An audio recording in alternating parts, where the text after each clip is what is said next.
And that's when I heard my brother saying, no, Ronnie, he's going, he's going, he's going. That still sticks with me. Because as much as it messed me up, I know how beautiful it was. That of all movements that you can make as you're passing away, my dad gripped my hand and pulled it to his chest.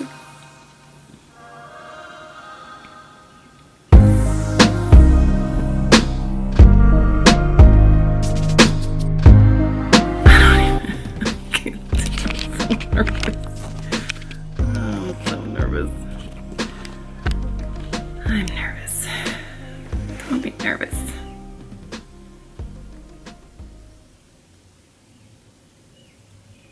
I put on makeup for this video, so I can't be nervous. I thought doing my hair and getting a little bit of makeup on would kind of distract me from not getting too into my head. I have my dad's Carhartt button down. I've said my... I don't even know where to begin.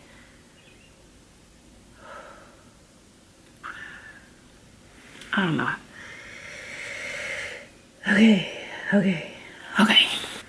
My last video was saying something about me trying to get back into it and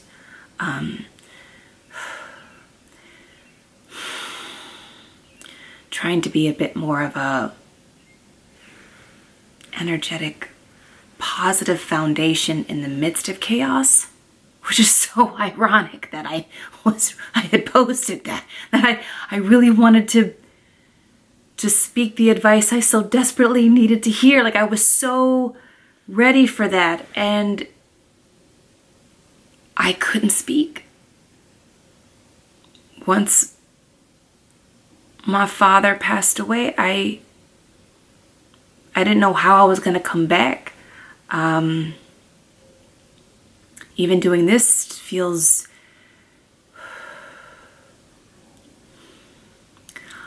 oddly reassuring, yet still very unsteady.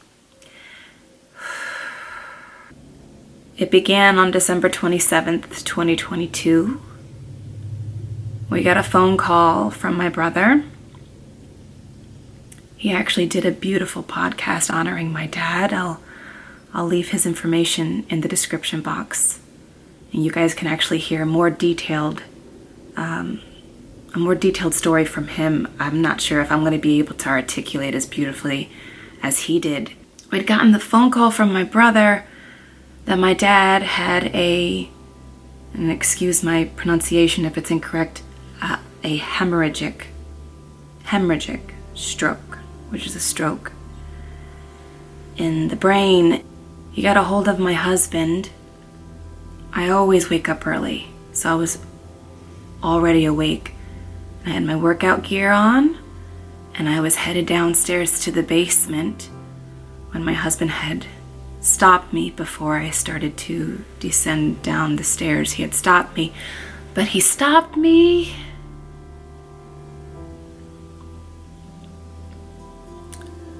and I should have known. He stopped me so carefully. And he walked up to me with his chin already up and his eyes open like he was preparing himself. And he grabbed my hands.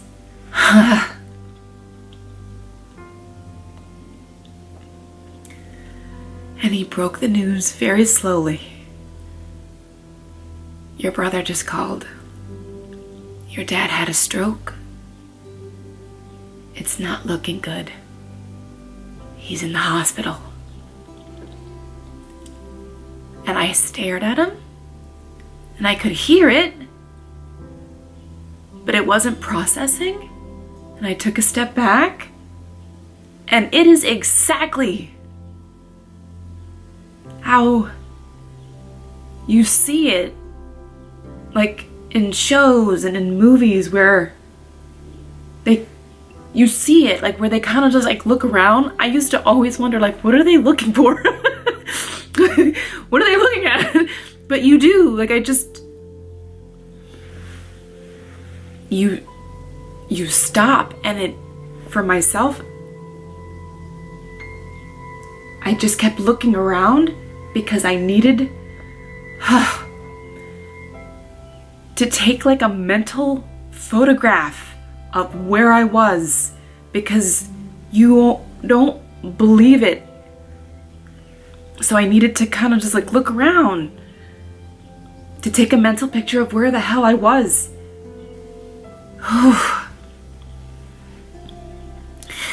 They told us that the bleed was so aggressive that it was shifting the brain. My sister was driving from Texas because there was issues with flying. There was the scheduling for the flying wasn't aligning. She had no choice but to drive, so she's driving. I wasn't aware that when you're passing away, you still move. And it's me and my brother in the room, and we're having our moment. And I'm holding on to my father's hand. And my father has very strong, big, just solid hands. And like my hand fit so little into it. But I'm rubbing his arms and I'm taking in every inch of him and combing his hair back. And just soaking in that moment. So on repeat, I am saying, you were the greatest dad. You were the best. You were the best daddy. You were the greatest. I love you. You were the greatest daddy. And he squeezed my hand. He squeezed it. And in that moment, I don't know why, but I thought a miracle happened. And I screamed, "Daddy!" because I thought he was waking up. And he wasn't. Because he proceeded to not only grip my hand, but he pulled it to his chest and he rolled with it. And he held in this position.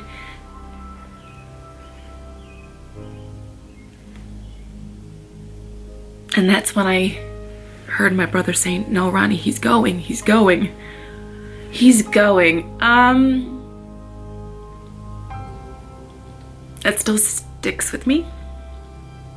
Because as much as it messed me up, I know how beautiful it was. That of all movements that you can make as you're passing away, my dad gripped my hand and pulled it to his chest.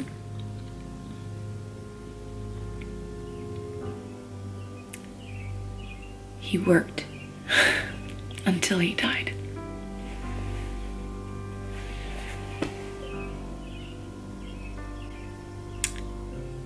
And I want to get to the point where I can find a lot more peace, because I don't think my dad had a lot of that.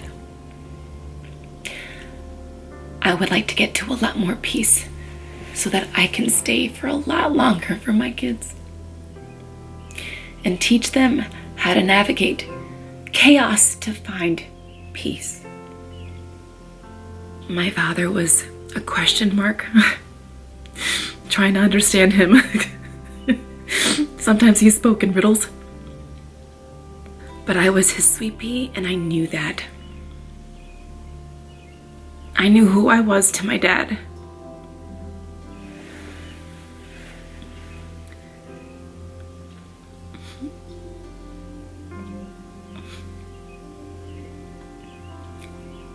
And I know for certain that my dad knows who he was and who he will continue to be to me.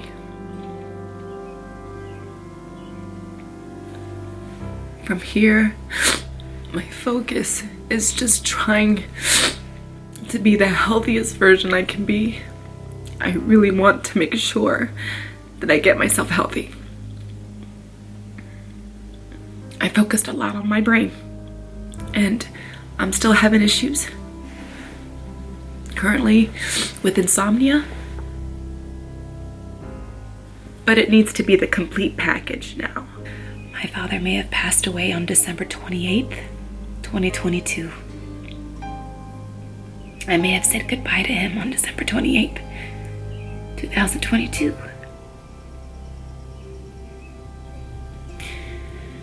But I was able to say hello to him in a completely different way shortly after. And he's been showing up for me in many different ways, in little signs, and in numbers, in dreams, and in smells. My daddy was kind, my daddy was strong, my daddy was patient.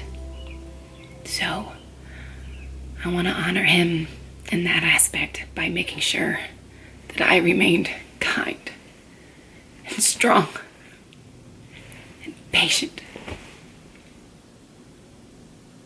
So I'm going to take it slow and soak in everything around me. If it's one thing that I'm sure of in learning from grief, is that how hard it hurts is only a testimony to how hard you loved. And that is a beautiful thing, to have loved. Thanks for sticking around. And until next time. Roupa, sapato, caça, comida.